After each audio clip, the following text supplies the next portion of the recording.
Hello everyone. आज हम हिंदी के शीर्षस्थ कहानीकारों में गिने जाने वाले शेखर जोशी की प्रसिद्ध कहानी दाजू का वाचन करेंगे। शेखर जोशी नई कहानी आंदोलन के महत्वपूर्ण हस्ताक्षरों में से एक है।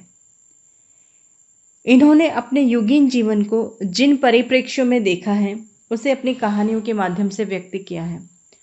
सामाजिक सरोकारों के प्रति प्रतिबद्धता उनकी कहानियों में देखने को मिलती है। दाजू कोसी का घटवार, मेंटल, नौरंगी बीमार है, गलता लोहा, साथ के लोग, बच्चे का सपना, बदबू आदि उनकी चर्चित कहानियां हैं। सन 1953 ईस्वी में प्रकाशित उनकी पहली कहानी है दाजू, जो अत्यंत चर्चित रही है। इसका अनेक भाषाओं में अनुवाद हो चुका है। इस कहानी पर चिल्ड्रन फिल्म सोसाइटी ने भी फिल्म का निर्माण किया है। शेखर जोशी इस कहानी में बालमन की संवेदना का मार्मिक चित्रण करते हैं।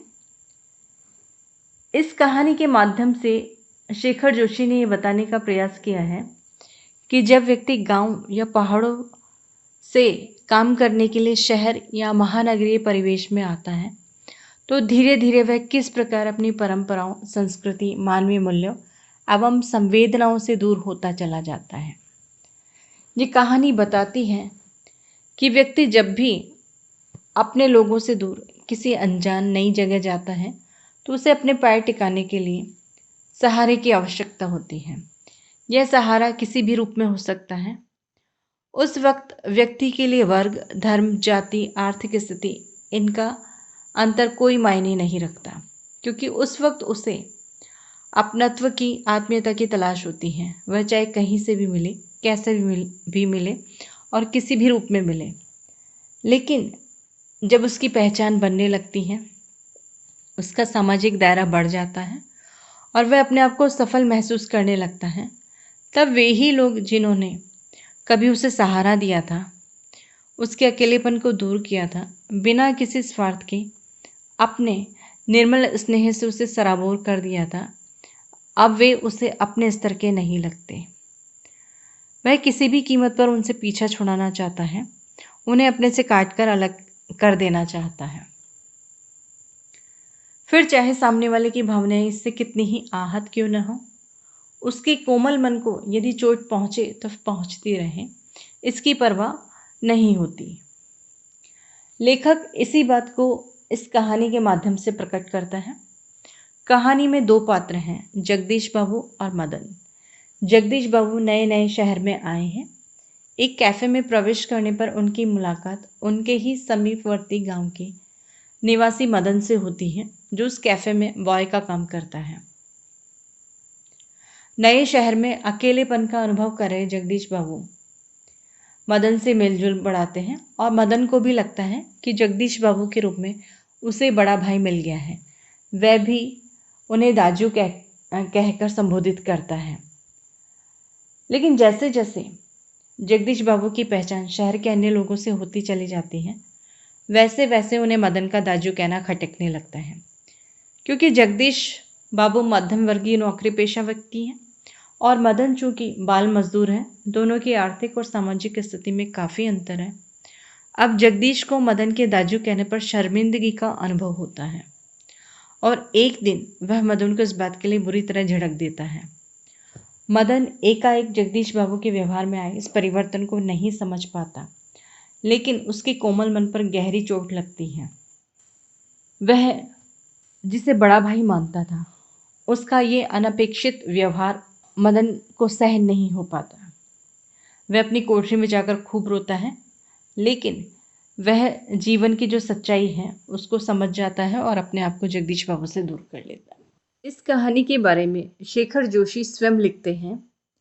छोटी उम्र में मातृविहीन हो जाने के बाद पर्वतीय अंचल के प्राकृतिक सौंदर्य से वनस्पति विहीन राजस्थान में विस्थापित कर दिए जाने का दुखद अनुभव और परिचित परिवेश से कट जाने की कष्टप्रद अनुभूतियों ने मेरी संवेदना की धार को तेज कर दिया।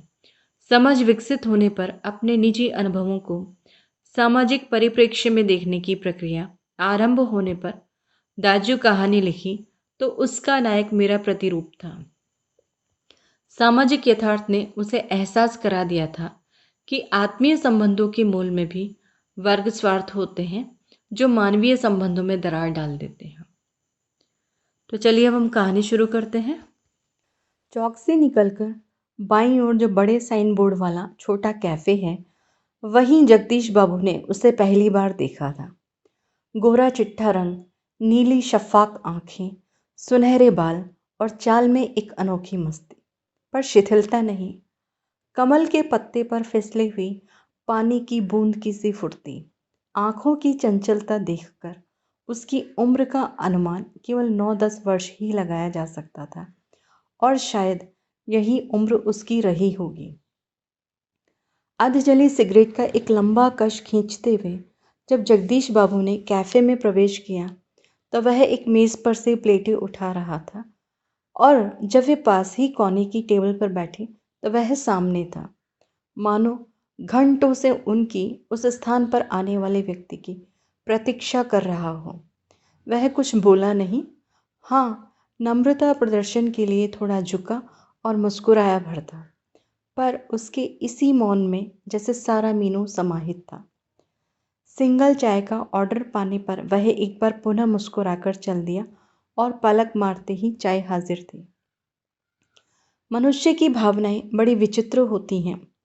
निर्जन एकांत स्थान में निसंग होने पर भी कभी कभी आदमी एकाकी अनुभव नहीं करता।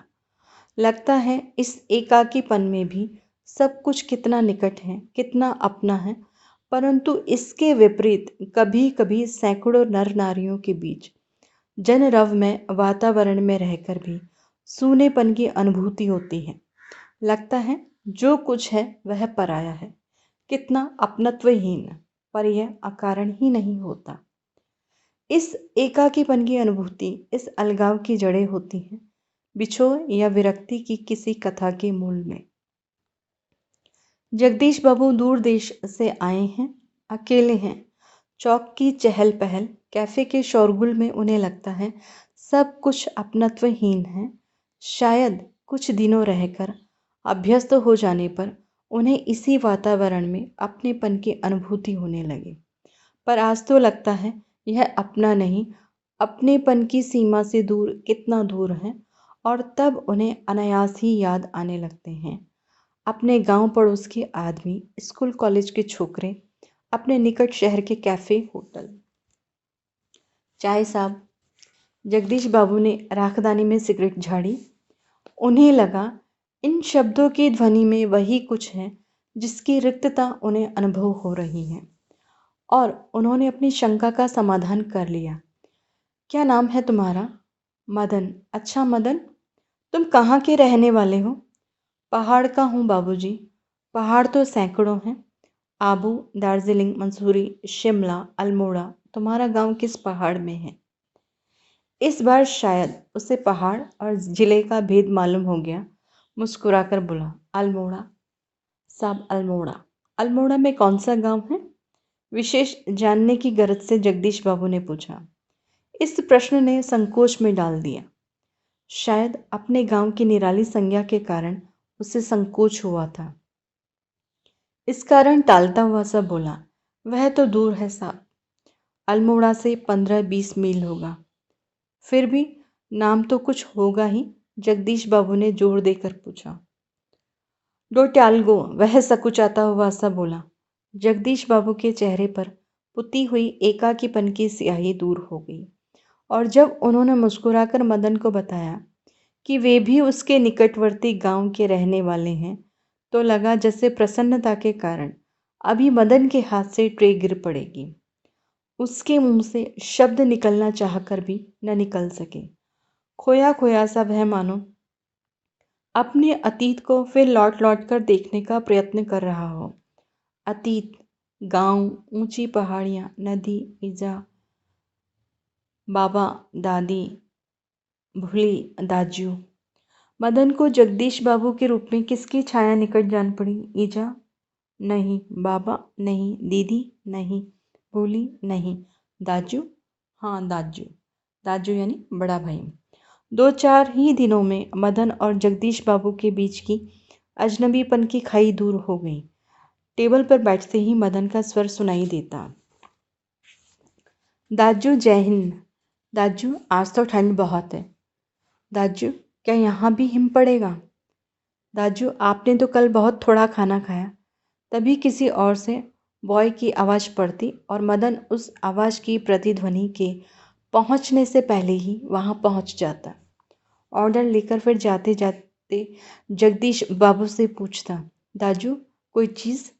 पानी लाओ। लाया दाजू। दूसरे टेबल से मदन की आवाज़ सुनाई देती।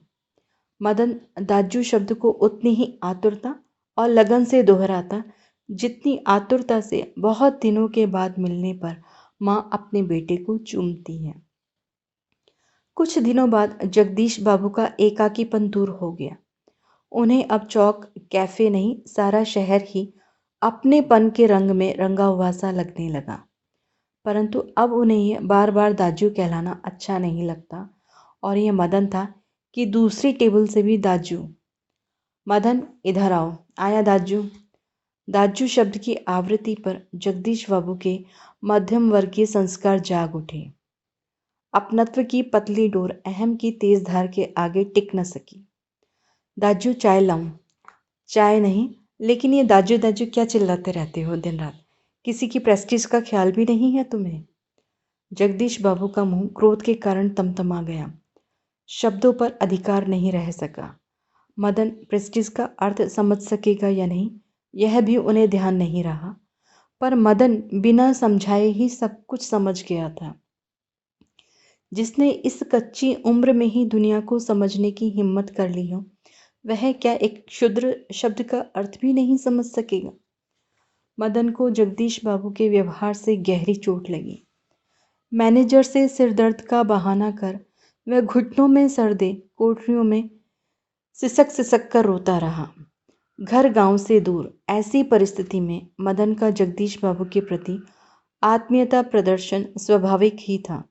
इसी कारण आज प्रवासी जीवन में पहली बार उसे लगा जैसे किसी ने उसे इजा की गोदी से, बाबा की बाहों से और दीदी के आंचल की छाया से बलपूर्वक खींच लिया हो।